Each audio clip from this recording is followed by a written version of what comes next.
ब्रह्म राष्ट्र एकम विश्व महासंघ में आपका स्वागत है। 10 महाविद्या विज्ञान। तंत्र शास्त्र में 10 महाविद्याएं साधना के क्षेत्र में परमोच्च स्थान तो रखती ही हैं, साथ ही सृष्टि तत्व विज्ञान, पदार्थ विज्ञान में भी इन विद्याओं में निहित है।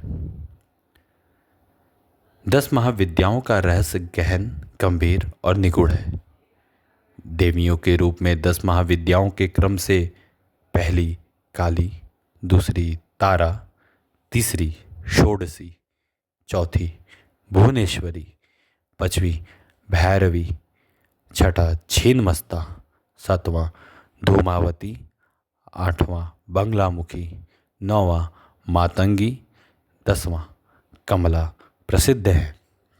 और इनकी उत्पत्ति की कथा नारद पांचरात्र, स्वतंत्र तंत्र, कालिका पुराण, देवी भागवत, तांत्रिक और पौराणिक ग्रंथों में मिलती है। किंतु जब हम वैज्ञानिक दृष्टिकोण से 10 महाविद्या के रहस्य पर विचार करते हैं तो वैदिक वाङ्मय के आधार पर विस्तृत व्यापक रहस्य बोध होता है। विद्या आगम का आगमन निगम से होने के कारण आगम के संपूर्ण सिद्धांत निगम पर निर्भर है। निगम में त्रयी ब्रह्मा, त्रयी विद्या और वेदात्रयी रूप से ब्रह्मा, विद्या और वेद को परस्पर अभिन्न माना गया है। आध्यात्मिक दृष्टि से तीनों अभिन्न हैं, किंतु भौतिक दृष्टि से तीनों भिन्न हैं। विश्व सृष्टि में वेद, ब्रह्मा और विद्या इन तीनों तत्वों का ही आधिपत्य है। शब्द ब्रह्मा वेद तत्व है, विषय ब्रह्मा तत्व है और संस्कार ब्रह्म विद्या तत्व है। शब्द को सुनकर भी बोध होता है, पदार्थ को देखने पर भी ज्ञान होता है। शब्द सुनने से शब्दकार का ज्ञान होता है, पदार्थ देखने से तदाकार ज्ञान होता है। इसीलिए शब्द विषय भेद से ज्ञान 2 प्रकार का होता है। जो ज्ञान शब्द पर निर्भर होता है उसे वेद कहते हैं। जो ज्ञान विषय वंचित होता है उसे ब्रह्मा कहते हैं। वेद और ब्रह्मा के अतिरिक्त एक और ज्ञान होता है।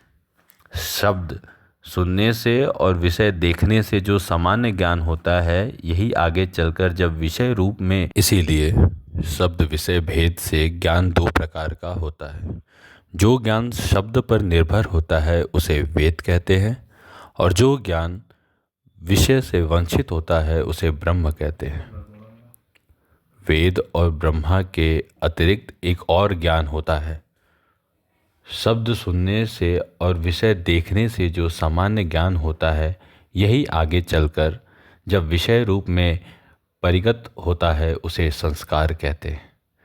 शब्द और विषय दोनों ही सामान्य उत्पन्न कर विलीन हो जाते हैं, किंतु वही सामान्य ज्ञान आगे चलकर जब अनुभव द्वारा विशेष भाव को प्राप्त करता हुआ आत्मा में अंकित हो जाता है तो दार्शनिक भाषा में उसे अनुभवाहित संस्कार कहते हैं।